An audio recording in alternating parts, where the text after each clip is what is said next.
Okay बच्चों, अब आज हम पार्ट 2 रिलेशंस का शुरू कर रहे हैं, जिसमें हम टाइप ऑफ रिलेशंस को स्टडी करेंगे। पार्ट 1 में हमने क्या किया था, कार्टेशियन प्रोडक्ट और रिलेशंस को पढ़ा था। इसमें हम टाइप्स ऑफ रिलेशंस को करते हैं। Let's start. ओके, तो चलो स्टार्ट करते हैं टाइप्स ऑफ रिलेशंस। सबसे फर्स्ट पार्ट है हमारे पास यूनिवर्सल या नल रिलेशन। देखो इसमें समझते हैं। फॉर एग्जाम्पल मेरे पास एक सेट है 1 2 3, ठीक है, और मुझे इसमें रिलेशंस लिखने हैं, और मैंने इसमें एक रिलेशन लिखा 1 और 2, हो गया, दिस इज रिलेशन। एक और बार मैंने रिलेशन लिखा, उसमें 1 और 2, 2 और 3 लिख दिया, ये भी बन गया, ये भी रिलेशन बन गया, है ना। 5 इसके अंदर कोई इसके अंदर एलिमेंट नहीं है। या एक ऐसा रिलेशन बन गया जिसमें A क्रॉस B के सारे एलिमेंट्स आ गए। तो रिलेशन कुछ भी हो सकता है। तो जब आपके पास जो रिलेशन है वो equal to A cross B हो जाएगा, या रियल कंडीशन ये है कि relation is always subset of और equal to A and B ना, तो जब वो A क्रॉस B के इक्वल हो जाएगा तो वो यूनिवर्सल रिलेशन बन जाएगा। यानी कि when relation is number of elements जो हैं उसके A क्रॉस B के इक्वल हैं सिंगल रिलेशन में, तो वो आपका यूनिवर्सल रिलेशन होगा। अच्छा, आप सोचो, this is the biggest one relation, जितने भी अभी तक वो अलग अलग बनाता हुआ ला रहा है, तो वो बिगेस्ट वन है, तो हम इसको ये कह सकते हैं यूनिवर्सल रिलेशन ये है, and this is the biggest relation. Fine. दूसरा देखो, नल रिलेशन, जिसके अंदर कोई भी एलिमेंट नहीं है, खाली रिलेशन, तो वो जो होगा जिसके अंदर कोई भी एलिमेंट नहीं होगा वो हो जाएगा आपका नल रिलेशन, और that relation is going to be the smallest one. ठीक है, जैसे कि कोई भी एग्जांपल ले लो जिसमें आपने एक भी ऑर्डर्ड पेयर नहीं लिया, तो वो आपका नल रिलेशन हो जाएगा। अब हम आते हैं आइडेंटिटी रिलेशन पे। आइडेंटिटी वर्ड तो आपको वर्ड से बहुत अच्छे से समझ में आ रहा होगा। आइडेंटिटी रिलेशन का क्या मतलब होता है, खुद का रिलेशन, खुद का खुद से रिलेशन। पर जब कोई बंदा खुद का खुद से रिलेशन करता है तो वो और किसी को बर्दाश्त नहीं करता, जस्ट अ जोक, है ना।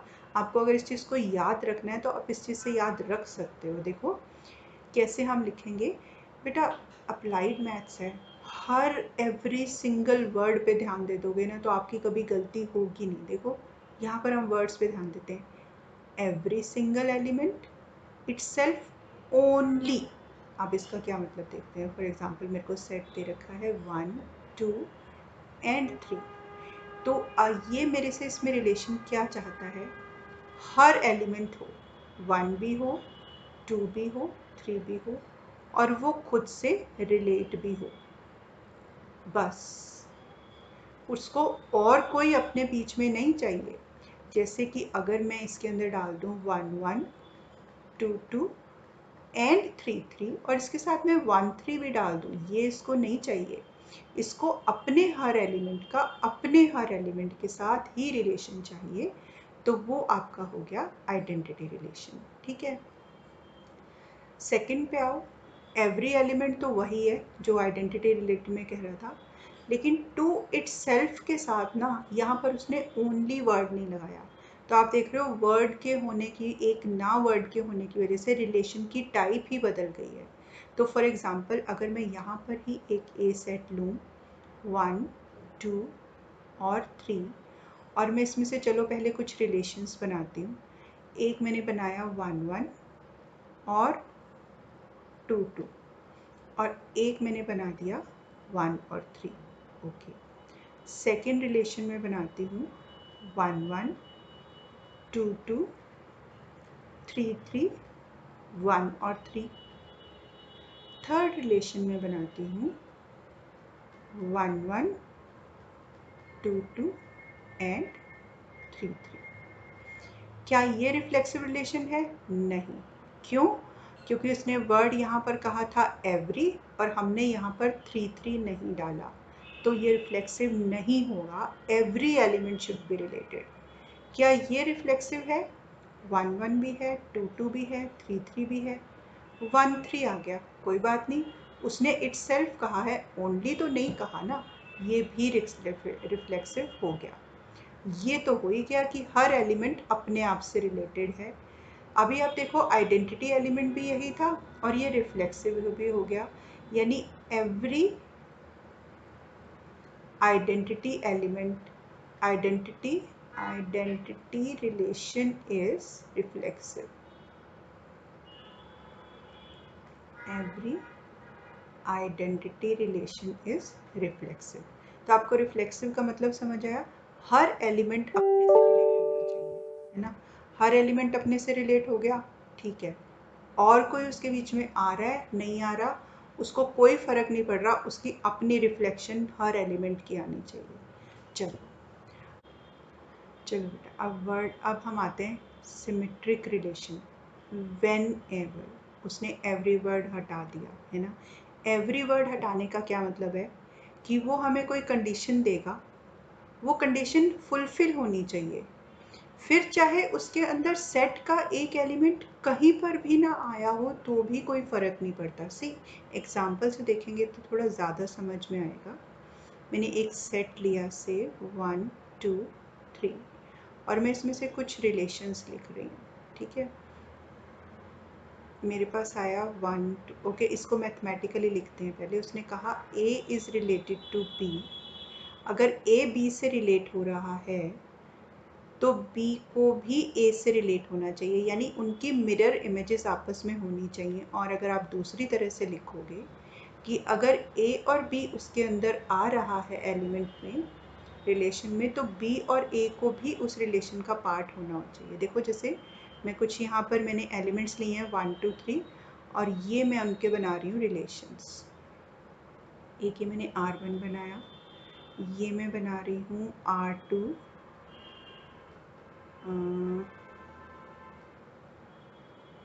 और ये मैंने बनाया R3, 1 2 2 1 से 3 1। अब देखो, आप ये 3 केसेस देखो बेटा, 1 और 2 था, उसकी मिरर इमेज 2 और 1 भी है, सिमेट्रिक है। देखो इसमें 3 कहीं पर भी नहीं आया, पर कोई फर्क नहीं पड़ता, फिर भी ये सिमेट्रिक है। सेकंड पे आओ, 1 2 है, 2 1 है, ओके, दिस इज फाइन। ये जो 3 और 3 है ना, ये दोनों ही खुद हैं, तो आप अगर इसका उल्टा भी बनाओगे तो 3 और 3 बनेगा, है ना, वो 2 बार आ जाएगा। तो ठीक है, ये खुद की मिरर इमेज एक तरह से आ गई, तो ये भी सिमेट्रिक हो गया। इसमें देखो 1 और 2 की तो है, 2 और 1, लेकिन 3 और 1 की इसके अंदर 1 और 3 नहीं है, तो ये सिमेट्रिक नहीं हुआ, है ना। तो ये सिमेट्रिक हुआ, ये सिमेट्रिक हुआ, ये सिमेट्रिक नहीं हुआ, क्योंकि इसमें 3 और 1 की इमेज नहीं है। एक रिलेशन बेटा और लिख देती हूँ। फॉर एग्जाम्पल मैंने लिखा 1 1 एंड 2 2। ये भी सिमेट्रिक है क्योंकि इसकी अपनी इमेजेस अपने साथ ही हैं, तो ये भी सिमेट्रिक माना जाएगा। तो आप देख रहे हो यहाँ पर ये किसकी याद दिला रहा है आपको, रिफ्लेक्सिव आइडेंटिटी की। तो जिस तरह से आइडेंटिटी रिलेशन रिफ्लेक्सिव भी था, अब ये सिमेट्रिक भी होगा।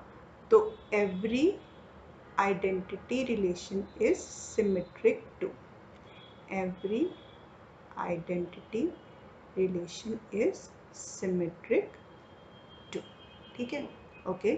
अब आते हैं लास्ट टाइप, ट्रांजिटिव पे, व्हेन एवर। इसमें भी इसने हमें व्हेन एवर कह दिया, नेसेसरी कंडीशन नहीं दी, तो ठीक है, हम इसको लिखते हैं। Whenever an element A is related to B and B is related to C, then, यानी कि अगर ये और ये सेम है तो इन दोनों को आपस में रिलेट होना होगा।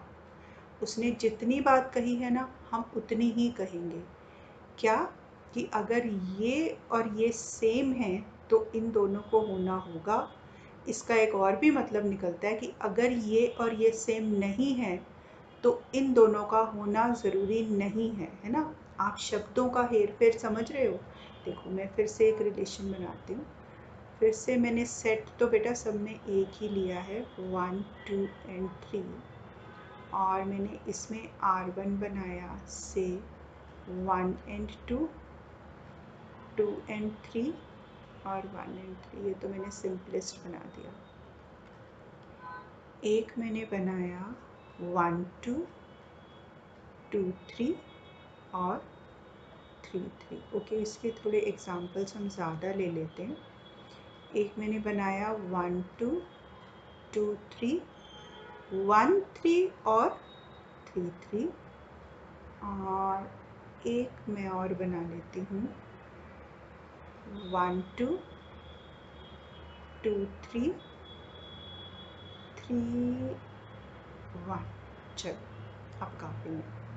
सबसे पहले इसमें आते हैं। हमने क्या कहा था, जब ये और ये सेम होंगे तो इसको होना ही होगा।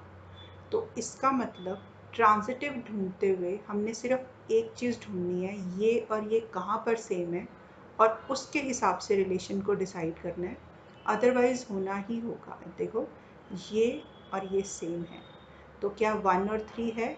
यस। ये और ये सेम है, 1 और 3 है, तो ये ट्रांजिटिव नहीं है। ये और ये सेम है, 1 और 3 है, परफेक्ट है। अच्छा, अब देखो, जनरली ना ओके, एक रिलेशन और लिखते हैं। अगर मेरे पास ये रिलेशन होता 1 and 1, 2 and 2 and 3 and 3, देखो इसमें ना ये और ये पार्ट किसी में सेम है ही नहीं, तो बस हमें और कुछ नहीं देखना, ये हो गया आपका ट्रांजिटिव हो गया। अब इसमें आपने देखा ये और ये सेम है, लेकिन आपके पास 1 और 3 इसमें नहीं है, तो ये ट्रांजिटिव नहीं हुआ। 2 और 2 सेम है, तो 1 और 3 होना चाहिए था। ऑर्डर उल्टा हो गया, इसका मतलब ये नहीं कि रिलेशन हो गया, यहाँ ऑर्डर मैटर करता है, तो ये भी आपका ट्रांजिटिव नहीं हुआ। अब इसमें ये और ये किसी में सेम है ही नहीं, है ना, तो इसका मतलब ये ट्रांजिटिव हो गया। देखो बेटे, अगर मैं इसमें एक दो और लिखूं कि अगर A to B एलिमेंट्स हैं और C to D एलिमेंट्स हैं, यानी ये और ये सेम नहीं है, तो ये ट्रांजिटिव हो गया, फिर कोई रिलेशन बचना बाकी नहीं है। तो इस हिसाब से अगर आप देखो तो ये ट्रांजिटिव हो गया। इसका मतलब फिर से मैं क्या कह सकती हूँ कि every identity relation